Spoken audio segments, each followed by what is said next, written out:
Hi, as promised, I am here with my session on productivity, efficiency, and effectiveness, how these are related with each other. Then I will talk about in a software world, in a Scrum environment, how can we measure these? Uh, what does velocity mean in a Scrum? I will touch upon some lean concepts which help in achieving these three things: productivity or efficiency and effectiveness. And then I will in the end tie up these things with an organizational objective or a firm's objective, and I'll talk about what a firm's objective is and how can we achieve those if we work towards strive towards productivity, effectiveness, and efficiency. So productivity is nothing but amount of work completed within a unit of time. So, how many lines of code a developer can write in an hour? How many stories a developer or a team can develop within an hour, within a day, within a sprint, right? So, depending on the unit, we can arrive at certain number, unit of time, right? Now, productivity per se, whether it is really helpful or not, let's see. Now, I have written, or my team has written a number of stories in a sprint, but when it goes to the tester, right, it has a lot of defects.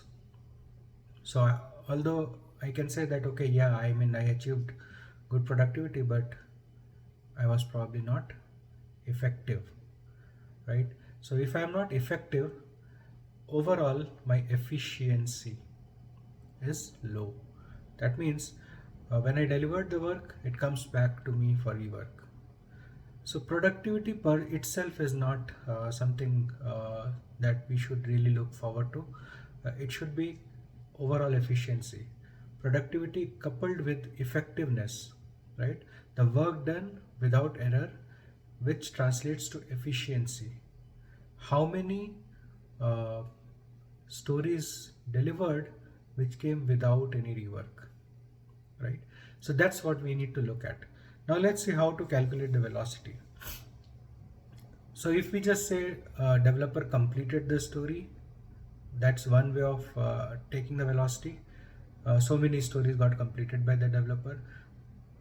We can also say developer completed, tester has tested. That's also another level of velocity. More confidence you will have when the tester has passed the story in his testing, in their testing. But the best confidence you will get, the number of stories accepted by the user, right? So that's a very good indicator, because the user story is accepted by the user eventually means that what you did is actually true, right? So that is the best way of measuring velocity or efficiency. Now let's see how we can achieve these. Now, when we work on certain piece of software or any work, we do a lot of things, not just write a code or test the code, right? There are a lot of activities which are required to complete these activities, right? Now, we plan those also in our sprints, and we estimate the effort for those also. But we need to always be on a lookout for how can we uh, ensure the best efficiency. That means we can achieve the quality code in less amount of time. So when we talk about this, there is a lean concept. Uh, the lean concept predominantly comes from Japanese culture, and there are three words in that. These three words are muda, mura, and muri. Muda is an activity that consumes resources but does not add much value. So, in your process, in your entire process, you should look for those activities which you are doing, but they don't bring out any value, tangible value to your output. And you should always look out to reduce those activities. Mura activities are those activities which are creating unevenness in the overall process. So uh, any activity which creates unevenness, you will not be able to predict the outcome of that process, right? So for example, uh, a bad way of writing code can enhance the can increase the effort required to complete the coding, right? So we should look at and streamline those kind of processes so that the team writes consistent code. Muri, and the last term is Muri, uh, any activity that overburdens the resources. Okay. Now these are terms typically used in manufacturing industry, but they can very well be applied in the software world as well. Any activity that overburdens resources. So suppose any activity or scenario. Suppose there are team members. Some of the team members may be requiring more support than others, right? So we should look at that may cause overburden to people who may be good at writing code. So that what does that mean? So that means that some resources are less productive, they are causing unevenness, and some resources are efficient, but they are overburdened, and this situation is also not good for the entire team. So we should look at bringing the other team members who are maybe not that efficient at this moment up to speed, up to that level where they can the unevenness goes away and their efficiency also increases. So that brings in that you need to of course provide training and support during the project work. Now let's go to the concept of now how does it all benefit the organization. Okay, we talk about we should be productive, we should be efficient, but why do we do this? What's the main reason behind this?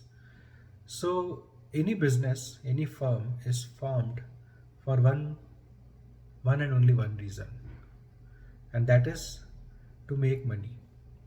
Now making money as such is not an indicator, or generating money is not an indicator in itself. I can sell a lot of products and services and I can generate revenue, but whether I'm making money will depend on how I'm making that, how I'm doing that business, how efficiently I'm doing that business. Because if I'm not efficient, I may be incurring more cost in generating that revenue. The more efficient I will be, the less cost I will incur, hence I will have more profit, of course.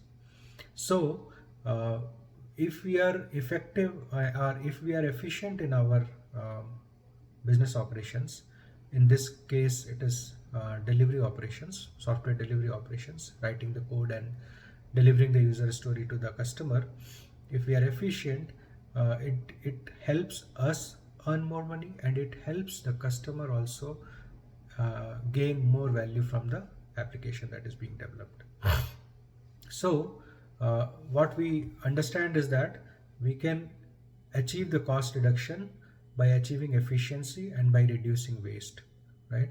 If we can reduce muda, reduce mura, and reduce muri, that is reduce the those activities which are not adding value. If we reduce the unevenness, which is the unevenness in the process, and if we can reduce the overburdening on certain specific resources, we can actually reduce and refuse lot of waste.